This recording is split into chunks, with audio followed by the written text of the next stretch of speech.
Hello and welcome to another edition of Beyond the Game with me, Paul Scott. Here is what's coming up. A new era for Formula One begins with a familiar face taking the checkered flag in Melbourne. Desperate Dutch, the Netherlands sack manager Danny Blind with World Cup qualification in serious doubt. And the non-stop stopper, Gigi Buffon, joins an elite club as he marks his 1000th professional appearance.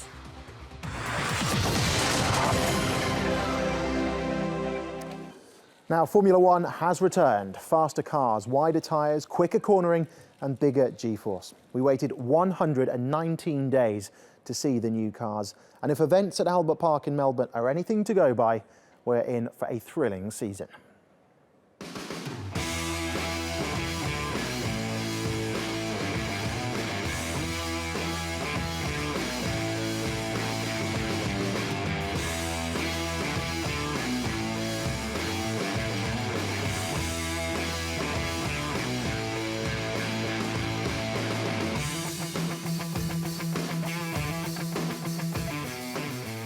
For now, I think we're just over the moon. We're just happy. I think it's been, as I said, hard winter and incredible race today.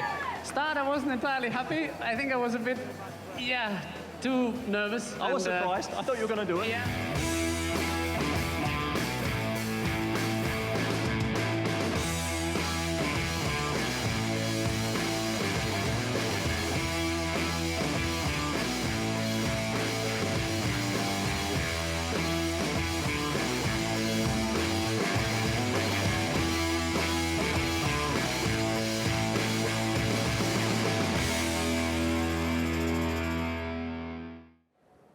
Well, let's get more on the new season then. We're joined by Ed Foster from Motorsport magazine. Ed, good to see you there. Thank you very much for talking to us. We knew Ferrari were looking fast. Did we expect them to be that fast? I don't think we did. I think everyone knew they were going to sort of challenge Mercedes, but they didn't know sort of quite how close they would be. And I don't think Mercedes actually realised as well. Mercedes was put in a very difficult spot of when to bring Hamilton in, and they were sort of damned if they did and damned if they didn't.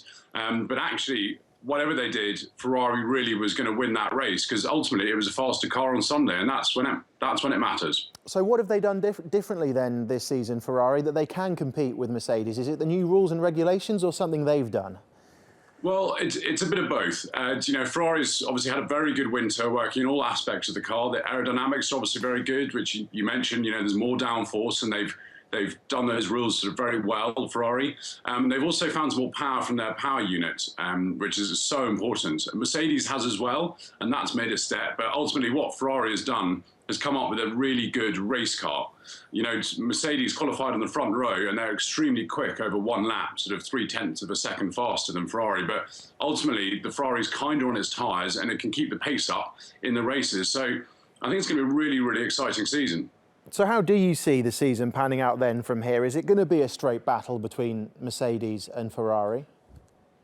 Well, at the moment, it certainly looks like that. I would hope later on in the season we're going to see a bit more from Red Bull. They clearly have a few problems with the Renault power unit. They don't have the speed at the moment, but the car doesn't seem to be performing that well either. So if they can come into the mix, then that would be absolutely brilliant. But at the moment, it's looking like a straight fight between Mercedes and Ferrari, and on sort of in light of Australian Grand Prix between the two sort of supposed number ones, Lewis Hamilton and Sebastian Vettel. But they're two multiple world champions. So if you're going to have only two people fighting for the world championship, at least they're different teams, and there's some of the best drivers on the grid.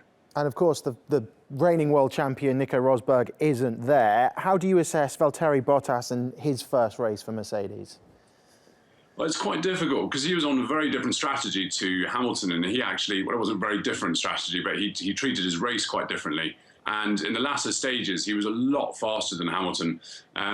Whereas in the earlier stages, he dropped back, and he was a long way back, and had people sort of scratching their heads, wondering why they had employed this driver. But actually in the latter stages, he was much faster, but Hamilton was told to turn his engine down, and the actual power coming out from it to try and save some of its life, because Mercedes realised that he wasn't going to be able to overtake Vettel on track. So he saved his engine, and that message was actually passed on to Valtteri Bottas as really a sort of a very clear way of saying Hamilton's turned his engine down, to hold station, don't overtake. One team that's probably not looking forward to this season on the evidence of what we saw in Melbourne is McLaren. They appear to be in real trouble at the moment. Is there any way out of their predicament for them? And if not, what do you think the future is for Fernando Alonso? Well, it's difficult, really. I'll talk about McLaren first. And McLaren Honda has had a troubled last few seasons. And, you know, when they first came in, Honda was a year behind in terms of development over all other power unit manufacturers. So people sort of gave them the benefit of the doubt. But really, now they should not be where they are. McLaren's feeling it extremely painfully. You know, they're a big team. They've got a big history in Formula One. And they have talked to Mercedes about getting one of their power units. But a divorce between the power unit manufacturer and the chassis manufacturer is huge. It's not going to happen this season. So really, they're not looking to changing until 2018 at the earliest. But really, I wonder whether that's actually just a bit of a kick to Honda saying, look, we will go and talk to other power unit manufacturers, and you need to raise your game. In terms of Alonso, I suggest he is waiting patiently to see how Bottas gets on, because Bottas is only on a one-year contract. So if he doesn't perform relative to teammate Hamilton, he could get a seat at Mercedes. However, the last time Alonso and Hamilton were teammates was in 2007 at McLaren, and we all know how that ended. It wasn't very good. OK, it's going to be fascinating to watch the season develop. Ed Foster, thank you very much. Thanks very much. Now, moving on, and based on recent World Cup form, you'd think that the Netherlands will be a certainty to be at Russia 2018. They were runners-up in 2010 and came third 4 years later.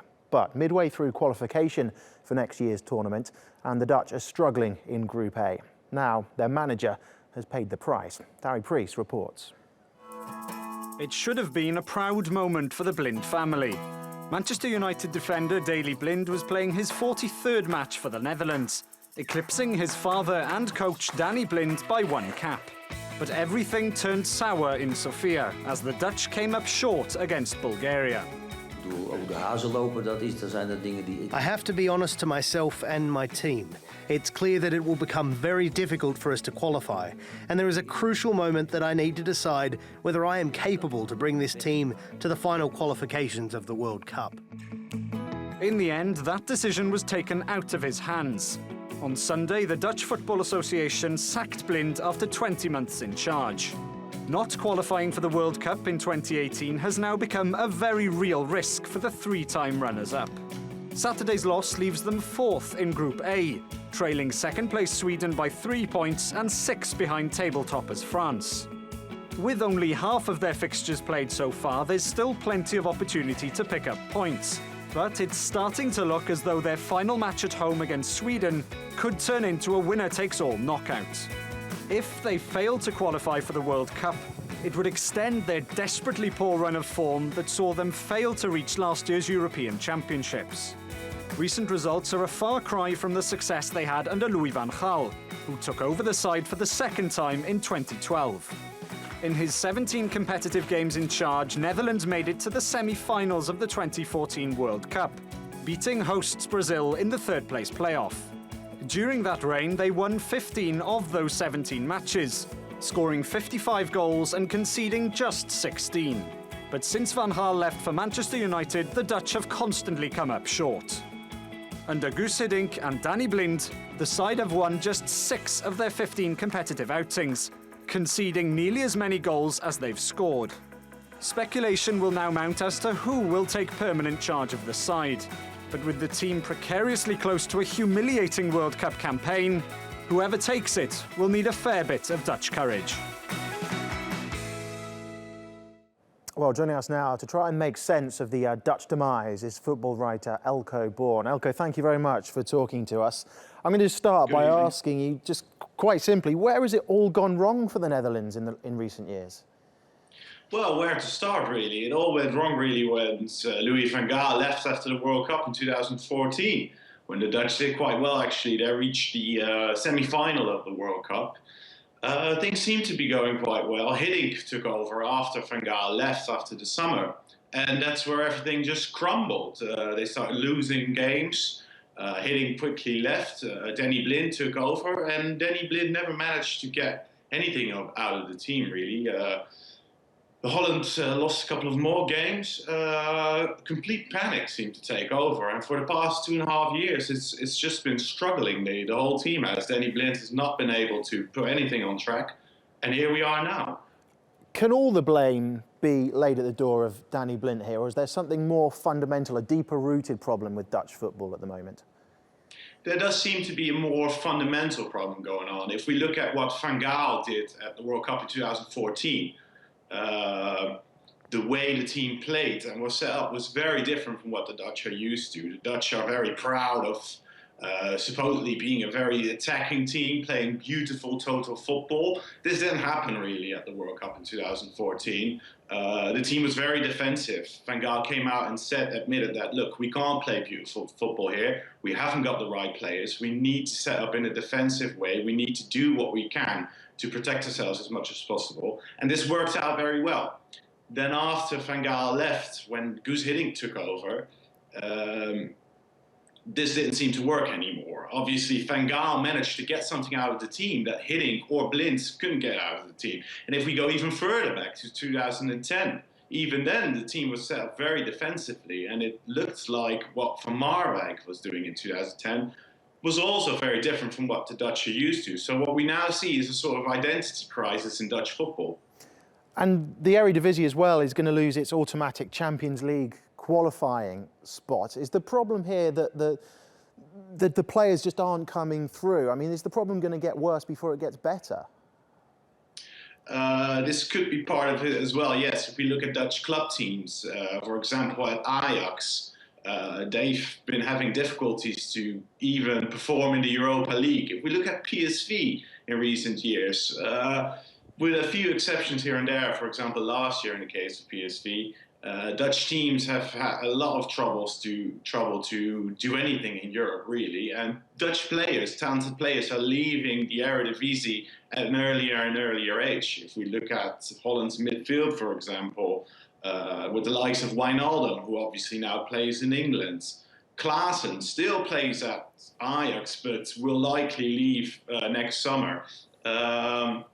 So Dutch club teams are looking at major problems as well, I think, yeah. So it's a big job for whoever takes over now. Who are the runners and riders? Who's likely to get the job on a full-time basis? Well, of course, Frank de Boer, who's currently out of a job, is a prime candidate. He did very well at Ajax, won the title 4 times in a row.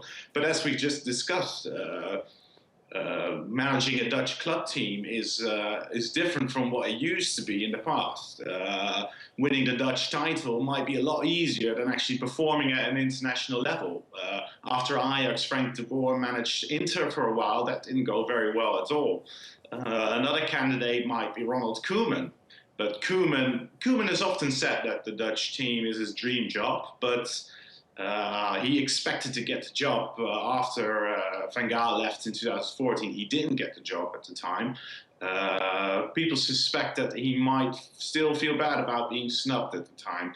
He's only recently joined Everton. He's doing quite well there at the moment, so there might be reason to believe that he's not willing to leave the Premier League quite yet. And apart from those two, it's difficult to think of anyone else. Ruud Gullit could be an option perhaps, but we just don't know yet. OK, Elko, good to talk to you. Thank you very much. Well, it's under-21s manager Fred Grim who will take charge of the Netherlands for Tuesday's friendly against Italy, where they'll have to get past Gianluigi Buffon. The 39-year-old can now say he's part of an elite club. Only a handful of the world's greatest footballers have reached 1,000 professional appearances. And as Semra Hunter reports, despite his age, Buffon shows no signs of slowing down. He was only 12 years old when he turned his back on the goal, but it was the best decision he could have made. 17 years since he started his professional career, Gianluigi Buffon celebrated 1,000 matches between the sticks. About me? Well, certainly it's a great achievement. And the only thing I know is that there won't be another 1,000 matches. I'm sure of it. While it may not be 1,000 more, Gigi's romance with the goal is far from finished. At 39 years old, the last 2 seasons have been some of his best. In 2015, he led Juventus to the Champions League final in Berlin. In 2016, he set the Serie A record for minutes without conceding, 973. And with Russia 2018 on the horizon, Buffon intends to become the first player to represent his country at 6 World Cups. But this isn't the only achievement keeping him from calling it a day. There's the Champions League thorn in his side. Twice a runner-up, Gigi admits that lifting European club football's most prized possession is what drives him on.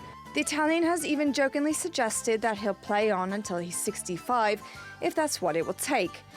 But for when the time comes to finally hang up his gloves, it looks like Italy's beloved goalpost will be well looked after. Tonight I believe that Gianluigi Donnarumma, although tonight's game was not needed to confirm this, but tonight he really played sensationally.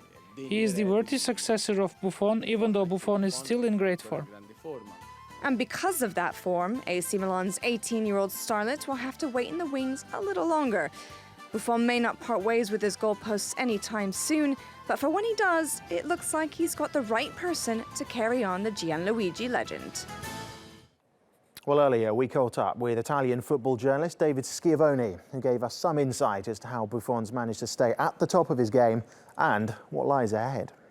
I think that's one of the things kind of people say about Buffon is how has he managed to stay at the top of his game for so long. He's essentially been one of the best goalkeepers in the world since he was 17 years old, and he's almost 40 now.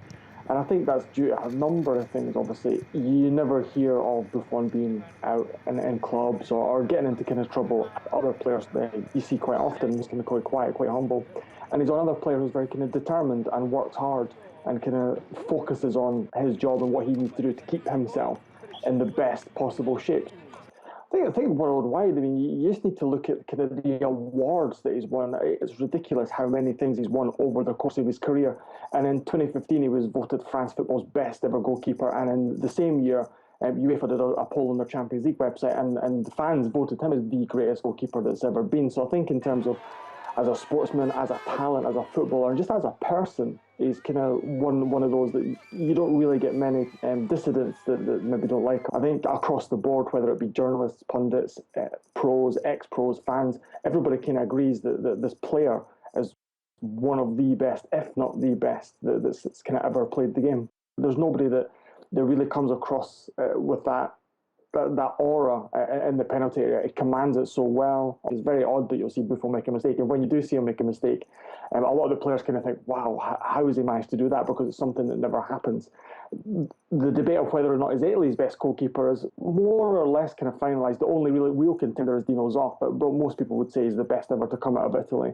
We've had a long line of fantastic goalkeepers throughout the years. Coming into this modern age, there's a plethora of really good young goalkeepers kind of waiting in the wings almost. The obvious one that people kind of look to these days is Gianluigi Donnarumma at AC Milan, who also broke through into the first team when he was 17 years old. Donnarumma, he's only really been in the Milan first team for roughly a year, more or less, and he still has obviously a lot of things to learn in the game, but he's a young guy, he's got a good head on his shoulders, and he's one that doesn't really cause controversy. And you've got a player there who's already been linked with Juventus as a replacement for Buffon, not only at international level, but also at club level.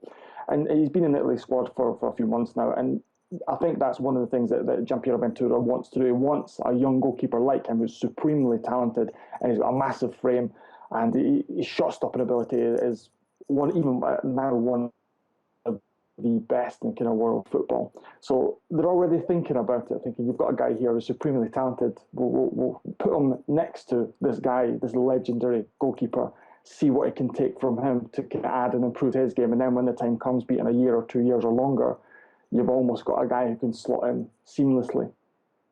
Well, as we heard, if Italy qualify and Buffon is selected, he'll attend a record 6th World Cup in Russia next year. But who could be joining him? European qualifying has reached the halfway stage. Let's see how things stand.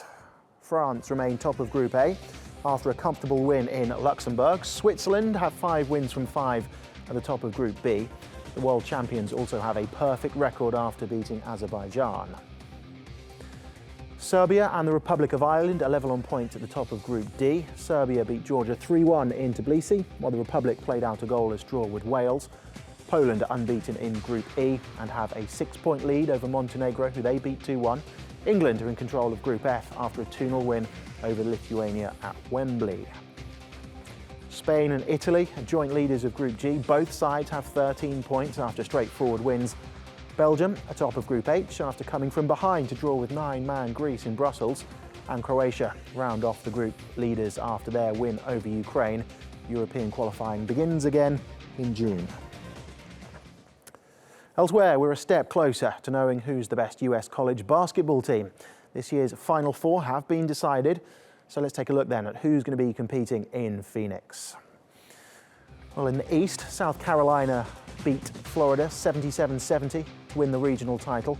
It's the Gamecocks' first ever appearance in the Final Four. They'll face Gonzaga in the semis. They cruise past Xavier 83-59 in the West Regional Final. The Bulldogs also appearing in the Final Four for the first time. On the other side of the bracket, Oregon won the Midwest. The Fighting Ducks returning to the Final Four after 78 years to compete for the second title in their history. Oregon eliminated the Kansas Jayhawks 74-60. Oregon will play North Carolina.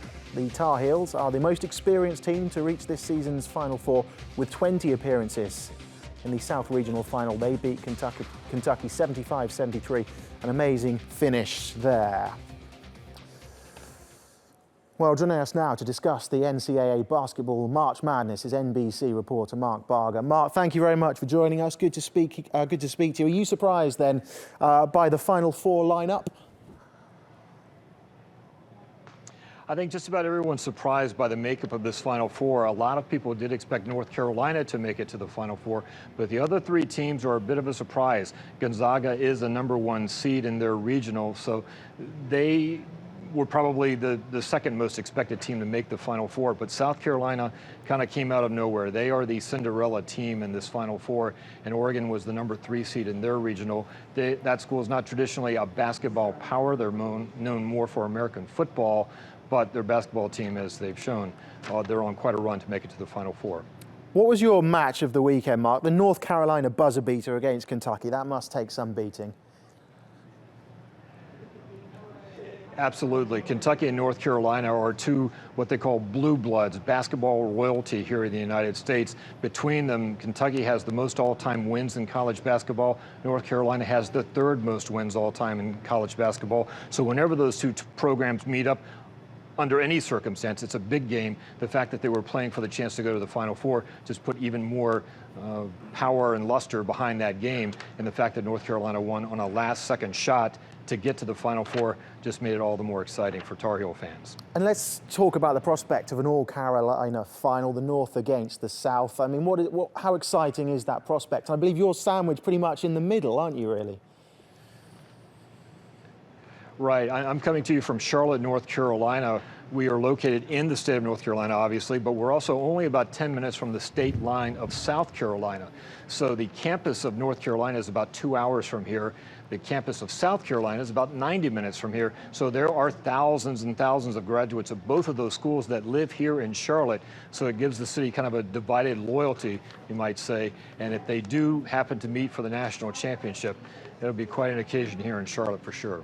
And finally, if you could pick one player from these four teams as your likely Final Four MVP, who would it be and why? Who should we be looking out for? I would watch North Carolina. They're the favorite to win the title in part because of their experience. They were in the Final Four in the championship game last year and lost on a last-second shot to Villanova. They're looking for a bit of redemption, trying to get the title that eluded them last year. They have the most experienced team, a lot of returning players. The trend in college basketball here in the States in recent years has been for players to stay only a year or two and then go on to the NBA. In the case of North Carolina, a lot of their players have stayed, and they want to have some redemption in the title game if they make it that far. Justin Jackson, an All-American player for North Carolina, is the one to keep an eye on. He's probably their best player. He's a great outside shooter, but he can also play inside. So if North Carolina is to win a national title, it's a very good chance that he'll be a major factor in that, Paul. Looking forward to it. Mark, thank you very much for your time. Now, time for a quick trip around the world to see some of the other sports stories making the headlines. World #1 golfer Dustin Johnson has won the WGC Match Play in Austin, Texas. He beat Spaniard Jon Rahm on the final hole. It's his third consecutive tournament win and establishes him as the man to beat ahead of the Masters next month. Rafael Nadal was victorious in the 1000th match of his career. He did lose the first set to love against German Philipp Kohlschreiber, but came back to win love 6, 6-2, 6-3 in Miami. And Gregory Gaultier has won his third British Open squash title. He recovered from a game down to beat Nick Matthew. The 34-year-old is now set to become the oldest man ever to top the world rankings. That's it from this edition of Beyond the Game. From all of us in Istanbul, we'll see you next time.